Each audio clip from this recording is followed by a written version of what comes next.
Heartbreak wears many masks. Sometimes it is the dull, persistent ache of loss. Sometimes it is the sharp, hot sting of betrayal. We wonder why Allah has placed such people in our lives. Did He intend to crush us beneath their hurt? Where is the wisdom in that pain? The guidance of revelation and the example of the Prophet ﷺ offer a reframing. Those who wound us may be instruments in which our character is refined and our souls elevated.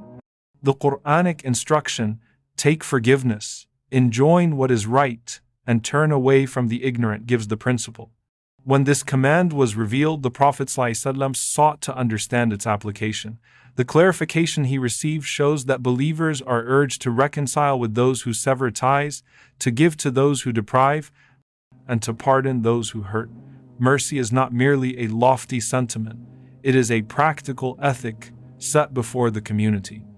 There is a profound image in the prophetic example, mercy inscribed upon things associated with struggle and defense.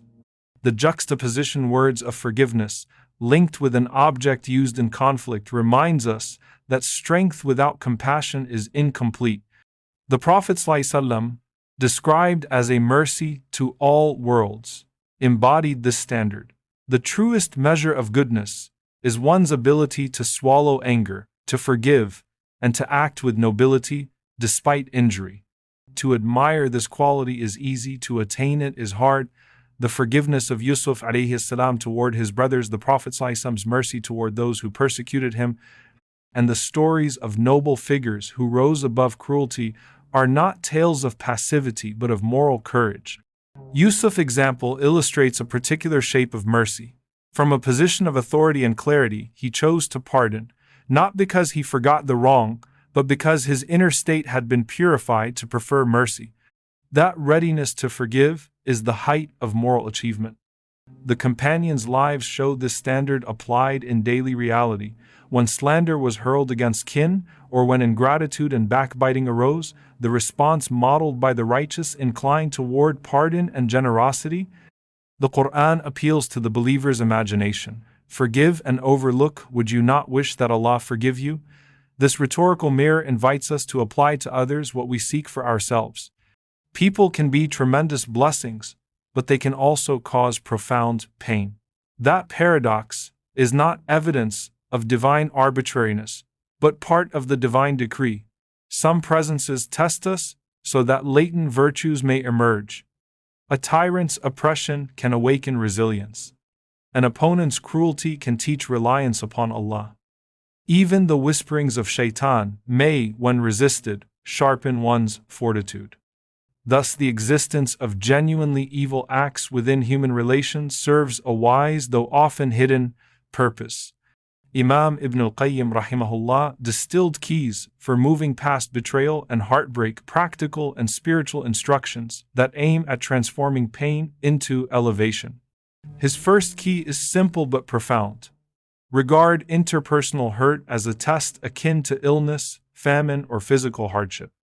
Many accept certain trials as divinely decreed. When betrayal comes, the recognition that it too may be a test places the suffering within the purview of divine wisdom.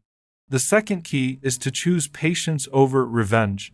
Sabr is a deed, the reward for which Allah measures without limit. While revenge often breeds regret and wider harm, patience brings inner serenity and preserves moral clarity. That counsel does not mean tolerating ongoing injustice without action. Rather, it distinguishes between pursuing rightful remedy and harboring vindictive desires. Seek justice where necessary, but prefer the moral fruit of forbearance when the heart can. Third, Ibn al-Qayyim teaches the transformative power of responding to wrong with good. When one answers cruelty with kindness, one invites Allah's goodness. Despite personal shortcomings, he evokes a striking image, one who figuratively places his cheek to the earth before an insult, accepting humiliation for the sake of Allah's pleasure. This posture is not masochism, it is humility that chooses divine approval over wounded pride. Another requisite is cleansing the heart of grudges. Salam as-Sadr, inner reconciliation that frees the chest. Grudges are spiritual toxins that divert attention from remembrance and good deeds. The Prophet ﷺ once described a man as a person of paradise, and when a companion expected to find a great ascetic, he discovered instead someone who habitually cleared his heart of rancor each night. That nightly clearing is itself an act of worship. It protects the quality of one's prayer and presence. Time is also a healer. Allah swears by time, and as days pass, perspective often ripens around a wound. Some pains require seasons before their wisdom is seen. What initially feels like a permanent break may become a chapter of growth. The narrative can shift from victimhood to testimony.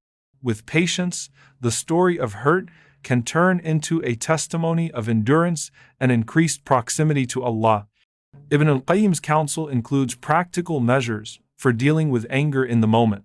The Prophet ﷺ advised silence, recommended wudu to cool the spirit, and told believers to seek refuge in Allah when rage rises.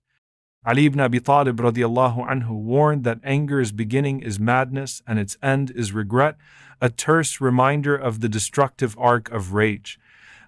When anger surges, retreat, perform ablution if possible, recite supplications, and do not allow the shaitan's momentum to carry you into irreversible deeds. Forgiveness yields spiritual benefits that are both immediate and lasting. Releasing a grudge lightens the heart, increases concentration in worship, and opens the believer to divine mercy. The one who chooses patient forbearance often finds deeper reliance upon Allah. Letting go of the claim to immediate vindication shifts trust from human measure to the divine ledger. Showing good to those who wrong us is a means by which Allah may shower His own goodness upon us irrespective of our failings. The path of mercy does not equate to passivity in the face of harm. There are times when justice must be pursued. Legal remedies, protective measures, and appropriate boundaries are sometimes necessary to prevent ongoing injury. The ethical teaching is nuanced. Pursue correction and safety, and thereafter, or when possible, let the heart incline toward release rather than revenge. The mature stance secures safety and fairness while protecting the interior from corrosive bitterness. Concrete practices help this inner work.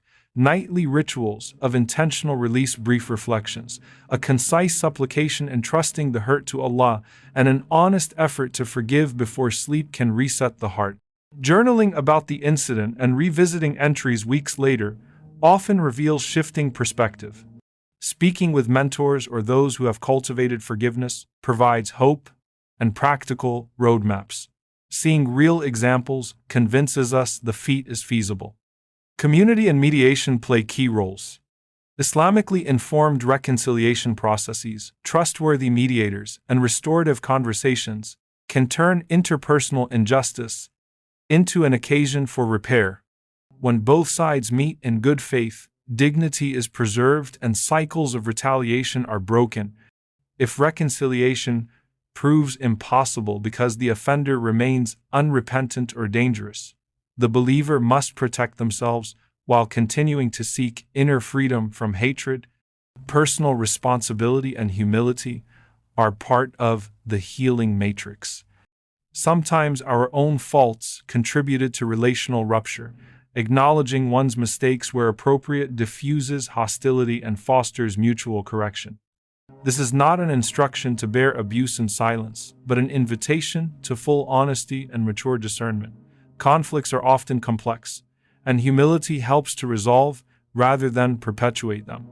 Spiritual disciplines strengthen resilience. Cultivating tawakkul, shukr, and rida changes the interpretive frame by which one sees woundings. When these virtues are present, betrayal becomes less an identity and more an occasion for spiritual focus. Prayer, dhikr, and measured supplications are not passive resignation, but active engagement with divine help. Psychological and spiritual supports complement one another. Counseling and mentorship can offer tools for emotional regulation, cognitive reframing, and trauma repair. Spiritual guidance provides ritual and moral orientation. Seeking help is not a sign of weakness, but a step of wisdom. These supports combined can accelerate the heart's recovery and prevent maladaptive patterns like chronic bitterness. There is an eschatological perspective too. Patience in the face of interpersonal harm accrues weight in the hereafter. The immediate sting of humiliation is placed beside the prospect of eternal reward. This recalibration of priorities diminishes the power of temporary disgrace. Understanding that one's endurance can be an investment beyond this life alters the valuation of temporary suffering. Beyond private repair, many who were wronged have turned pain into public benefit. Transformed hearts sometimes become agents of reform who seek to prevent similar harms for others. The very test that wounded them becomes the impetus for systemic change, and the outcome is communal blessing rather than private ruin. Finally, remember that the adversary aims to inflame rage because anger consumes and destroys. The Prophet's counsel to seek refuge in Allah when anger rises is a practical shield. Choosing silence, performing wudu, reciting the remembrance of Allah, and stepping away from provocative contexts are tools that preserve the heart's equilibrium.